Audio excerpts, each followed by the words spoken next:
Welcome to this HFS Videocast. I'm Mark Reed Edwards, Chief Marketing Officer at HFS. Today we talk with one of the analysts behind the HFS Top 10 on Security Services for 2022, which we just released. Joining me is Ralph Aboujaoude Diaz, our practice leader. Ralph, it's been a while. It's great to have you here. Yeah, great. Great to be here again. So what's at the core of the HFS Security Services Top 10? So it's actually quite an ambitious an ambitious attempt. I would expect nothing less from exactly. you, Ralph, we didn't go like others analysts. We're quite different. So I think we've gone quite differently, and actually that's why it took such a long time. Yeah, it's the first time we are doing this kind of top 10, to be honest, and really the aim was to actually assess service provider in a holistic manner across a value chain, I would say, that other analysts usually don't cover. You can see some analysts really focusing a lot on capability of service provider around managed services or capability of service provider around cloud security.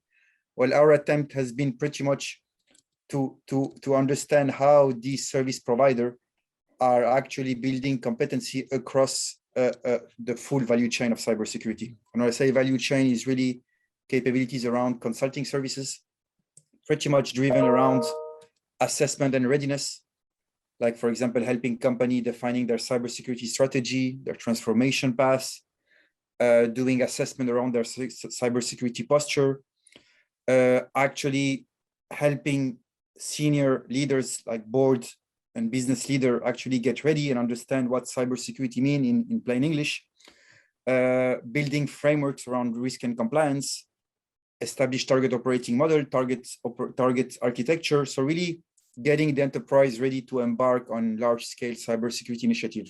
And it's not only about operating cybersecurity, but the assessment and readiness part was really about helping company understand where they are, but also helping them shape the future. And that's really these are some services that not all service providers actually offer. And also it has been really good to understand where these service provider actually excel versus where they actually have a big gap in their service offering. So cybersecurity value chain was, as I said, the assessment readiness, obviously the design and implementation, how they're helping their clients while deploy and design and deploy a wide range of cybersecurity initiative, from cyber risk management, infrastructure security, endpoint security, digital identity, data privacy, you name it. We had around 25 subcategories under what do we feel are the biggest cybersecurity initiatives. And also we try to analyze them across that spectrum. And then we have also the maintenance and support. So what happened after project mode, how these service providers are helping their company stay in control, maintain their environment through managed services in general. So we also scanned what type of managed services each of one is offering, and how good they are in delivering these managed services. And last but not least, really, it's around the continuous improvement and innovation. So it's great to be very good at this point in time, but cybersecurity is evolving pretty much every minute. and it's really understand how these service providers co-innovate with their enterprise clients, how these service providers actually build strategic partnership with large cybersecurity vendor to offer a holistic solution set to their clients, how actually they recruit talent, directly through some universities, academic collaboration, and how also they work with startup, how they actually define their learning and training program to make sure that the resources that are required to tackle those emerging threats are already upskilled and trained right now. And I think it's a very important aspect of cybersecurity. So that's the value chain. As you can see, it has been quite big, and we spent quite a lot of time because we wanted to really understand in a very detailed manner what they do, each service provider, being able also to define a scoring that is fair, that is pragmatic, and ultimately allow us to compare, these service providers together. And that's I think what differentiate our cybersecurity top 10 to other analysts, which are very much focused in certain area of the value chain, and even more granular, certain specific topic within certain areas. But you try to go wide this year, and I think that ultimately the top 10 hopefully is going to be quite representative of the reality. Yeah. Yeah. Well, it sounds really ambitious. And of course, companies that are looking for security want holistic security. They don't want just one bit of security, right? So having the entire value chain covered, it's not only incredibly valuable, very, very ambitious of you to take it on. So let me ask you, what did you see in the providers you studied? And the wealth of information you gathered, you probably drew a few points from that. Yeah. And then what are enterprises looking for when they evaluate these providers? Can you tell me that? Absolutely. So I think if I can really summarize at level one, really what we've seen there across service provider, yeah, and I'm going to generalize here because I'm going to take really what's really quite common, yeah. The value chain coverage, most of them, and obviously these are large service provider, we can cover them later on, but have mature capabilities across the value chain. And if it's not mature capabilities which are in-house built, they have built a huge partner ecosystem to actually being able to extend their capability and ultimately provide a comprehensive solution to their client. Yeah. So they have not all embarked on building all of these internally, but sometimes they've made amazing partnership from a tech and service provider perspective, yeah, not only from a tech perspective, but really ultimately to be able to as you mentioned, really provide this holistic view of cyber, a big portfolio where client can actually start the journey knowing that the service provider can actually extend and expand really because of their capability. So value chain coverage quite mature. I would say the areas where capabilities are still emerging or developing are for, I would say, threat intelligence exchange. I think that's not something yet that service provider are offering heavily, and it's about really being able to have a centralized, I would say, a comprehensive way of offering services or intelligence to clients. I think clients are thriving for intelligence, which is intelligence about what's going on out there based on public sources, intelligence exchange with public institution, intelligence exchange also with government. Yeah.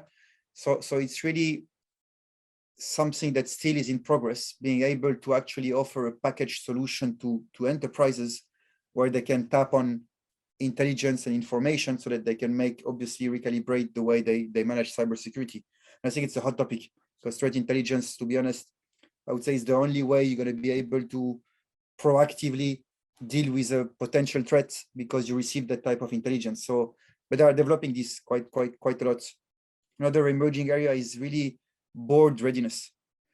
And with board readiness, it's really understanding really how cyber risk are managed, but more importantly, how cyber risk are translated into financial impact that are understandable to business leader and the board. I think the board now is pretty much giving blank check for a lot of cyber initiative, but right now they're struggling to get or to understand the return investment on those initiatives. And service provider, yes, are helping or are developing some services, but not there yet mature around really providing this kind of board level type of advisory services so that they can actually understand better what cyber is. Yeah. Around M&A, yes, there have been a lot of movement, but they've still not really put together a compelling offer or service offering around managing cybersecurity during M&A. Yeah. I didn't see this coming up. Probably they're baking a lot of their services during M&A, but I didn't see a framework which is really holistic and comprehensive enough. And last but not least, really investigation and forensic. I think Big Four are probably the most mature in this area, but other large service provider lack, to be honest, still that mature service around what happened when an incident occurred. And this incident may have legal implication or reputational implication, how actually this service provider can help organization do proper forensic. And that require actually other skills that they might not have, legal, forensic type of work, even touching pretty much, yeah. around proper police investigation. Yeah, but really these kind of capabilities, usually these are the big four that are bought in to actually understand the impact when there is a fraud or actually a big loss of data or information or money. And but others are building capabilities, but these are really maybe the four that are still emerging. All the rest super mature. Yeah. I think on the talent side, I mean, there is a war on talent. I think there has been a huge investment in upskilling, in training their existing resources. Yeah. And I think really enhancing the security skill of their respective talent pool to perform complex role in emerging security area is now a top priority for all of them. So most service provider are right now building role-based progressive learning paths to proactively train their workforce in cybersecurity skills and technology, specifically technology. And you can see all of them building those cybersecurity academy, tapping in universities to get these resources, but it's actually a big market because actually the cybersecurity is booming. They don't even have the resources to be able to deliver on their backlog, many of them. So attracting and retaining talent is absolutely fundamental. Intelligence-led, everyone talks about intelligence-led threat detection, intelligence-led GRC, intelligence-led whatever you want, but everyone is putting really the intelligence-led before every of their services, and with the right, I mean, obviously with a very specific objective. Yeah, really helping their client being able to respond proactively to certain key risk indicators that pops up so that they can potentially prevent a breach or a threat. And it's absolutely, I would say, crucial nowadays to inject really that level of intelligence. And then automation and orchestration, yeah, which also help, once you have really that intelligence, action it and try to really prevent and trigger actions. Everyone really is putting intelligence at the forefront of their security operations center, being able to use that intelligence to actually detect in a timely manner threats, but also detect emerging risk by scanning the environment and then being able to initiate the appropriate initiative to actually tackle any emerging threats. So intelligence now is everywhere. Cyber risk quantification, I mentioned it. I think more and more companies are asking for quantification of cyber risk. Service providers are building those capabilities, which is great. Digital identities, that is and will remain the hot topic. How to manage identities across your IT network, but right now your OT network, which for manufacturing side is super important. And really how to manage identities, not only of humans, but also non-human identities, with the proliferation of bots, of system accounts, of communication users.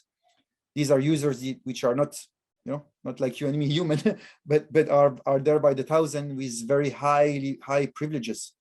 So really how also to ensure that digital identity, specifically privileged access, is in control across the network, on-prem, cloud, is a super hot topic, because definitely digital identities, when you think about, is really a key component of the zero trust strategy. Yeah, I mean, if you trust because you know the identity, and identity again is a very hot topic where service providers are doubling down their efforts and definitely creating very compelling service offering.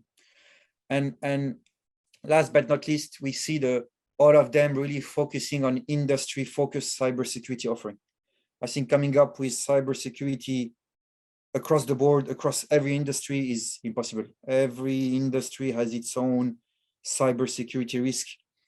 And we can see all these service providers really actively developing end-to-end solution covering industry-specific needs. A particular focus really is on managed services for specific type of industries.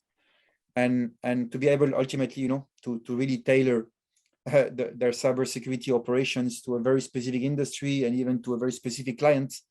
But I think centricity around the industry and clients is something that has been highlighted by many service providers. And to be honest, that's definitely also what clients are expecting. Yeah. Yeah, it's funny. You don't think that some type of security system needs to watch over those bots that are copying and pasting from Excel into an ERP, do you? But they're proliferating, and they need management. They need overseeing, right? Absolutely. Yeah. Absolutely. And the problem that happens is that usually enterprise clients consider those non-human identities are kind of accounts that cannot be exploited. Yeah. No one is using them. They're just there in the background. Yeah. Yeah, but most of these accounts still have a password. Yeah. Most of these accounts can be hacked, not directly because they're not going to steal the password because they don't directly log in. Mm-hmm. But human actually, every time they try to call an automation, they try to call a program. Well, that's where this user kicks in and do the operation in the background. And that's where we see a lot of cyber attackers actually waiting for you and me with no privileges doing my daily job, but triggering an activity that requires in the background a non-human account. And that's where actually they try to sniff the password, get the password there, and then try to log in with those credentials. Yeah. So it's actually the number one target for them because they are under the radar. Once you create them, no one use them, and actually forget that you even have thousands of those accounts managing ultimately all your communication, your execution in the background. Yeah. All right. So can you give me an overview of the top providers and who they are and where they excel? Yeah, absolutely. So I think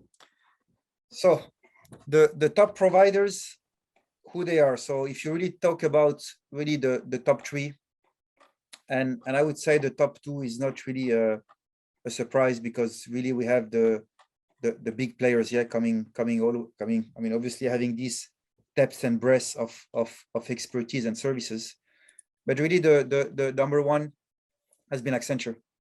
So Accenture has been able really to demonstrate from an execution perspective probably the most matured and advanced cybersecurity offering. Really covering the value chain, even start tackling, I would say, emerging threats that are not even in the radar of many enterprise clients. But thinking really proactively, trying to already start solving some future issues that for sure are going to come, not in maybe the short term, but midterm, long term. And also usage of advanced technologies. They're using really obviously a lot of very advanced technology from a security operations center in the IT space, but quite a lot on the OT space, which is a big area now where a lot of enterprise clients are focusing their security on. When something in a manufacturing side is attacked, you don't want to start blocking all your manufacturing process. Otherwise you don't deliver anything. So that becomes an even bigger area for hackers to actually go there and disrupt critical infrastructure, critical services, and Accenture is actually quite doing quite a lot in that area. But I think really what they do very well is really putting the customer centricity and innovation at the forefront of their strategy. The way they are organized from an operating model, from a go-to-market model, you can really see that they are really very close to customer locally, with a big, obviously, global presence here around IP, knowledge sharing, COEs, but really cascading very well at the local level. That closeness to the client, to actually deliver very specific and tailored services. I think what they've also demonstrated really is a lot of industry specific and IP that they have developed and baked around their cybersecurity services. They pretty much cover all industries. They have really very well packaged solution for each one. Domain expertise really across all the sub-service offering that we've covered in our value chain. I think they didn't miss one. From an ecosystem perspective, they have hundreds and hundreds of partners, from technology partners to service partners when there is a very niche cybersecurity capability that they need. We've seen that they've built amazing partner ecosystem.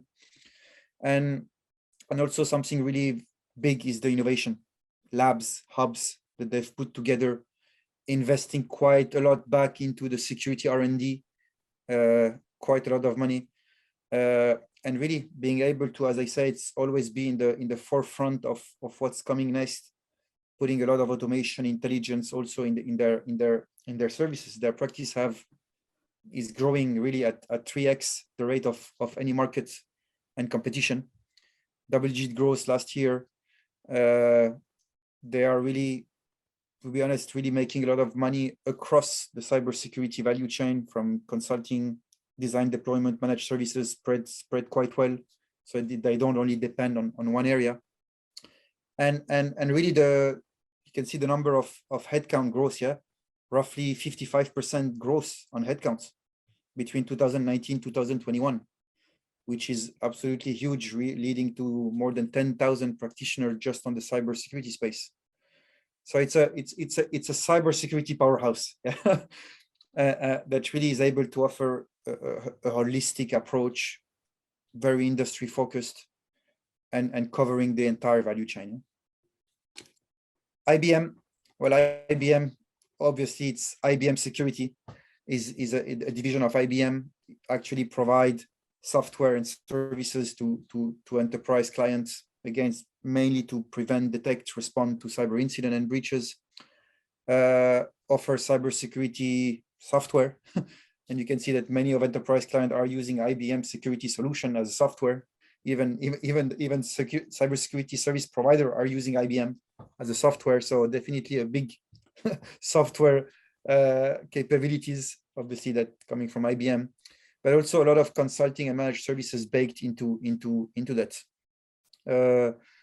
From a growth perspective, the growth hasn't been huge. They've grown last year roughly 5-6%, still big for the volume they do, but they're really right now focusing a lot on zero trust, which is probably the fastest growing service area, cloud security, and also very an approach which is very driven in problems, and trying to bring a framework like the ransomware.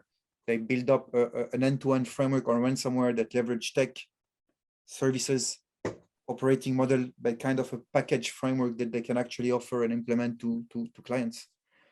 Go to market, always very heavy on managed security services. Most of the security operations center use IBM as a SOC platform, yeah, or as an engine to actually manage threats. A lot of IP. I mean, if you talk about really the patent, the IP, they have more than 3,000 security patents that are being developed. Obviously, they have those big solutions that they have, yeah, in-house, like X-Force, which is really the X-Force security portfolio, which is really a huge portfolio of threat detection, threat response, command center as a solution that actually client can purchase, and all the rest of the IBM suite of products, starting with IBM QRadar, which is probably the one mostly used by everyone, but also IBM Cloud Pack for security that they just developed.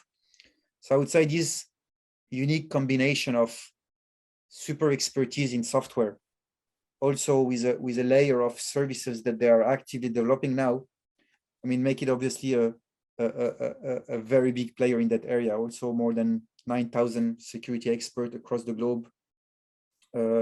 Wide range of acquisition, 20+ acquisition in the last 3-4 years on the security space. And very, very present again, I would say, across IT and OT domain, which is very important nowadays.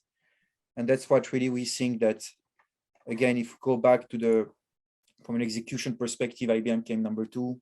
From an innovation, also number 2, which obviously says a lot about really their capability in innovation and then delivering projects. Yeah? Number 3, I think number 3 came Atos.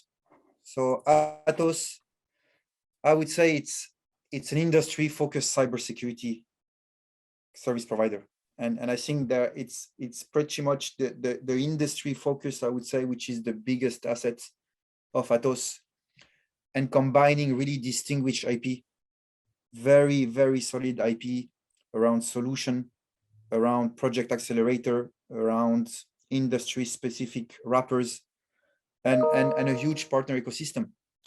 I think Atos really pretty much, from a service client perspective, really the client distribution is mainly 32% on the public and defense sector, roughly 20% on the manufacturing side. So if you combine just those, 50% really are in the critical infrastructure, operational technology.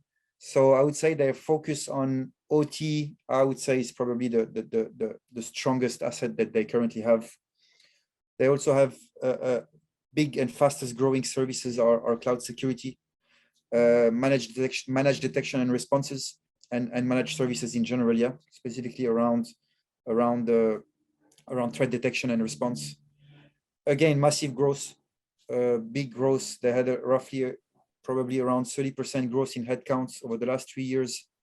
Big growth again in revenue, year on year, around 15-20% year on year growth on cybersecurity revenue. And I would say really what is quite unique also from an Atos is really the AI and the intelligence they're actually embedding, yeah, and infusing into all their services and solutions. The biggest recent acquisition of Palladian, which is an extended managed detection and response provider, which has actually a solid solution. They've done very targeted acquisition and created these products like ASAC, which is an AI-enabled managed service platform that they've developed on the back of the acquisition of Palladian, which I would say is probably the most advanced AI-enabled managed threat detection that in the market right now. Also, they focus a lot on identity and access management, specifically in the OT space, mixing it with the IT space, with the tool called Evidian, which is a proprietary platform again, which actually enable large public company, defense companies running large and very critical infrastructure, securing really access identities, and also infusing that continuous threat detection into the mix. And yeah, a lot of practitioners, 6,500 plus practitioner, and a very specific, as I say, industry focused specifically on those 3 industries where they are actually have their biggest client base: public, defense, and manufacturing. Yeah. Wow. From just those 3 that you went through, you get a real sense of the breadth and depth of the work that you've done on this, and encourage everyone watching this to go to hfsresearch.com and read this top 10. Ralph, thanks so much for joining us. Thank you. Thanks, Mark. Yep. So head over to hfsresearch.com, download this report and all of our research in a growing library of videos just like this one. We'll see you on the next HFS Videocast.